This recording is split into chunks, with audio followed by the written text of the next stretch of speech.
What is going on, LEGO Maniacs? It's Ty Lego Guy here, and today for Old School Wednesdays we have quite the set. Honestly, it falls into my top 5 favorite sets of all time, and that is the Imperial Flagship. That set 10210 came out in 2010, so it just makes the cut for making into Old School Wednesdays. I had 664 pieces, 9 minifigs, retailed for 180 US back in the day. Now new, this set's retailing for $696 or used $499, so it's appreciated a ton. And there's some really good reasons why this set's fantastic. Like the thumbnail says, it's the largest pirate ship LEGO's ever made. Now, this isn't quite a pirate ship. This is the good guys or the king soldiers, redcoats, whatever you want to call them.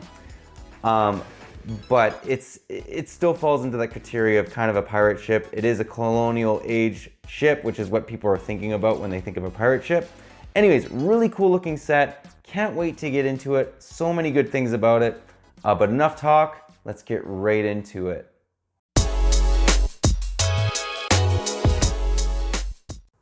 So here she is. What we're gonna attempt to do is give you guys a 360 view of this. Now it is very big, so I have to stand a couple feet back and just kind of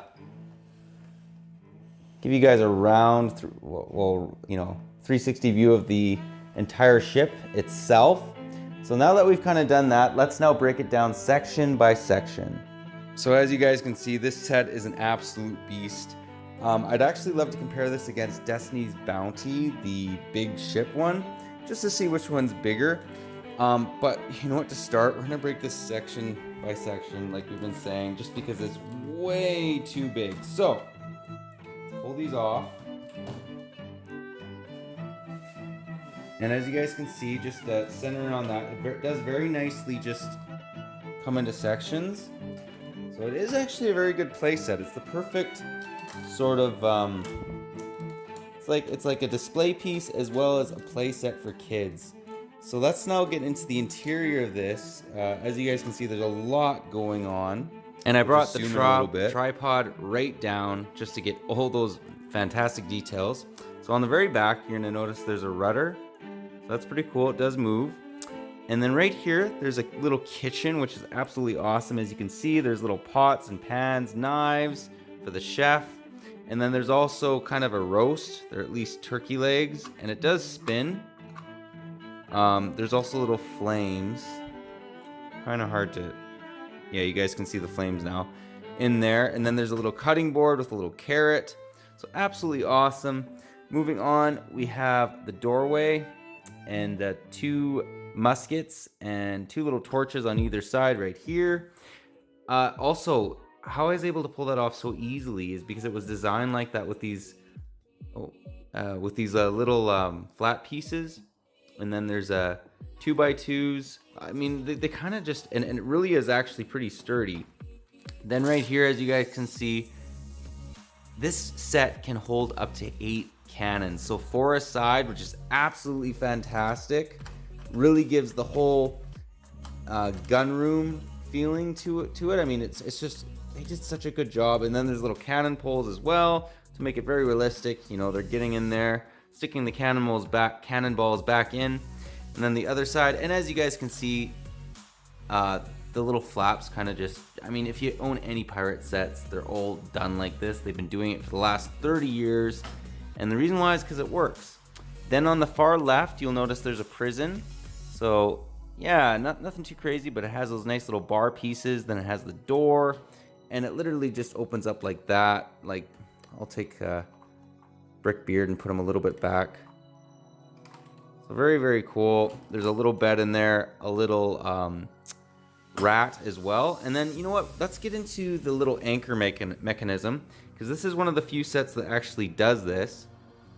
If you pull this up, it goes up. But then if you want to lay anchor, let's say you're playing with it if you're a kid, it does kind of let it down. Now the only thing is, I wish the chain was a little bit longer. Show you guys how it kind of works in there. As you guys can see, it's just some Technic pieces and whatnot. But anyways, very cool little feature. Just the anchor could have been a bit longer. Very small complaint, but thought I'd mention it. And then on the front here, we have the bow of the ship.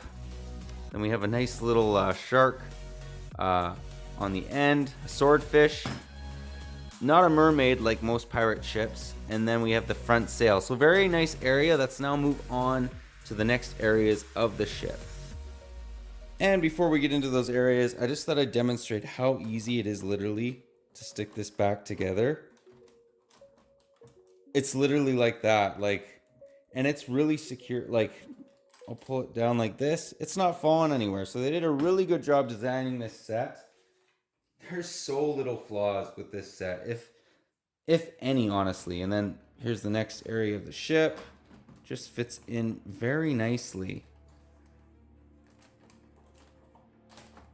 Beautiful. So now it's all back in. So let's now break it down section by section. It's just such a big set that it's difficult to do that. But the first thing I wanted to center in on is it has these little doors. And literally, it's so realistic to get into the bottom of the ship. I mean, they did as well of a job as I think you could have done with Lego. And there's two of these little hatches. So, you know, you don't have to pretend how they get down there. Literally, these are the doorways. This is how you get down there. And they open up. No problem. Man overboard. But let's actually start at the front of the ship. So as you guys can see, I'll just give you guys a better view of the sails. They are cloth. They are not plastic, which is absolutely fantastic. You can make your way up to the top as well. Which is very realistic as well. They got these little ropes and whatnot leading up there. And yeah, it just makes its way over here. As you guys can see as well, there is 3 sets of sails, and the middle, basically mast, it is much larger than the other ones. It has 3 of the white cloth sails, whereas the other ones only have 2.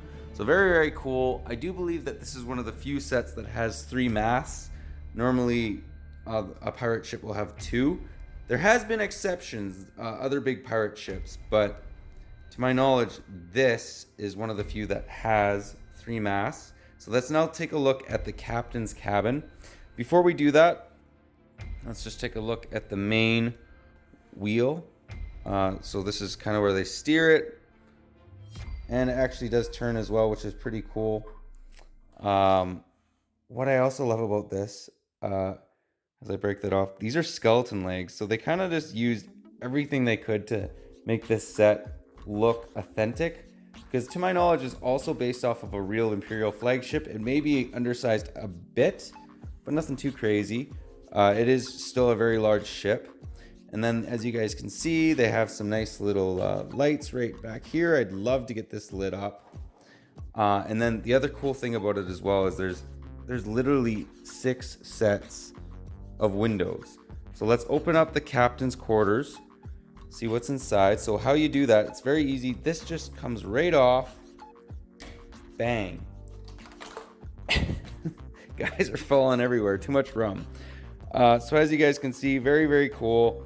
There's a little spyglass in there. There's a map along with what looks to be like, it's a ruby, but it's kind of like a little plum. Then there's a little instrument in there as well. And then I'll flip it around, because you know what? He has to have something for the pirates to go and bother bugging him, right? There's obviously a treasure chest. So I'll show you guys what that kind of looks like. Obviously has some booty in there. There's some coins and diamonds, which is absolutely awesome. And yeah, that pretty well does the cabin, does the ship itself. I'll just get that camera adjusted a little bit. And I just want to just center in on the cabin a little bit more. It does look like a real little colonial cabin. So anyways, Lego knocked this out of the park. Absolutely love this set. It is in my top 5 sets again. But now that we looked at the set itself, let's take a look at the minifigs. Last detail about this little cabin. If you guys just notice where the map is sitting, that table, those are supposed to be little drawers. They did an absolute fantastic job. I just had to center in on that. They put so much detail into it. There's little fixtures on the top of the cabin as well, as you guys can see. The little gold studs. Just a great job. Absolutely fantastic. But now let's take a look at those minifigs. And last thing I promise, this set just has so much going on. There is doors to get to the cabin, so literally this is like a real functioning, basically boat. People could almost live here. Maybe the combinations you'd have a harder time, but besides that, it's pretty well the real thing. There's a kitchen, everything, maybe an area where they can go to the bathroom, although they probably just go over the edge of the ship. But anyways, there is two doors leading to the cabin, and then a little ladder that leads to where they steer the ship. But yeah, I just thought I'd center in on that. Now let's get into here. We have 3 of the 9. So they're just typical, basically red coats. They're basically British soldiers, but very cool. I do appreciate the fact that they all have different faces. This obviously is the lieutenant, or second in command, second mate. So very, very cool. And the rest are just typical British soldiers, or king soldiers, whatever you want to call them. There's no back face printing, but there is like actually 6 kind of soldiers in this set, which is pretty cool. So these are the first 3. Let's now move on. Here we have the next 3. So as you can see, there's just 2 more soldiers. This one has an orange beard. This one's kind of a ticked off soldier. But in the middle, we can see they have a very short chef, which is pretty cool. If you look at the box art actually, or even the manual, I think he's supposed to be bad because they show him fighting some of the king's soldiers. So it's kind of like Treasure Island, where the chef is actually not good. I think that's where they're kind of getting that idea from. But anyways, very cool next 3 minifigs. Let's now move on to the next 3, and these by far are the most detailed of the lot. They are. So on the far right, we have Brickbeard himself. Very nice looking minifig. He has a hook, a peg leg, then he has a patch. Very, very detailed. The one thing that was weird about this is I don't believe they gave him a pirate bone hat, which he always has. So I did think that that was quite odd. In the middle, we have the basically captain's daughter. Now, very nice looking minifig. The cool thing about her is she actually has 2 faces. So she has a ticked off face and sort of a complacent, somewhat happy face. So pretty cool. And then on the far left, we have the captain himself. Great looking minifig. I absolutely love him. I love his little plume, just like the lieutenant sort of has, or the second mate. He has a very nice looking torso as well. It is mainly blue, but it's designated, he is the captain. He has the gold shoulder pad. So, I mean, just very, very, very nice looking minifig. But yeah, that's the lot. Those are the 9. Also center in a little bit more on the swordfish. You guys have probably all seen a swordfish, but that's kind of what they look like close up in person. It's been the same design for literally years. But yeah, those are the minifigs. Let's now get into the end of the review. Well guys, that was my review. Do hope you enjoyed it. Honestly, this set, I can't find a flaw with it. There's, very, very, very minor flaws with it. The gun area is fantastic with all the cannons, the prison, the kitchen. You look at the captain's quarters, the sails being cloth. There's just so many good things about this set. It may be the largest boat basically LEGO's ever made. It's definitely the largest pirate era ship LEGO's ever made, but maybe the biggest boat. Destiny's Bounty may be as big as it, I'm not sure. But anyways, just a great looking set. When I do get Destiny's Bounty built, I will compare it against this guy. But let me know what you guys think about this set. Do you possibly think I'm overrating it? Any areas you think they maybe could improve on? Do you own this set? Do you like it? Always interested to know what you guys think about it. I just think it's a fabulous looking vessel, and it's the closest thing LEGO's ever made to replicating a real life, like colonial era pirate ship, whatever you want to call it. But yeah, that's all I got for you today. But if you like this video, leave it a thumbs up. If you're new to the channel, definitely consider subscribing and click that bell so you're notified for any future old new sets I do in this channel. We do them every Wednesday. But yeah, that's all I got. But take care, and I'll catch you on the next one.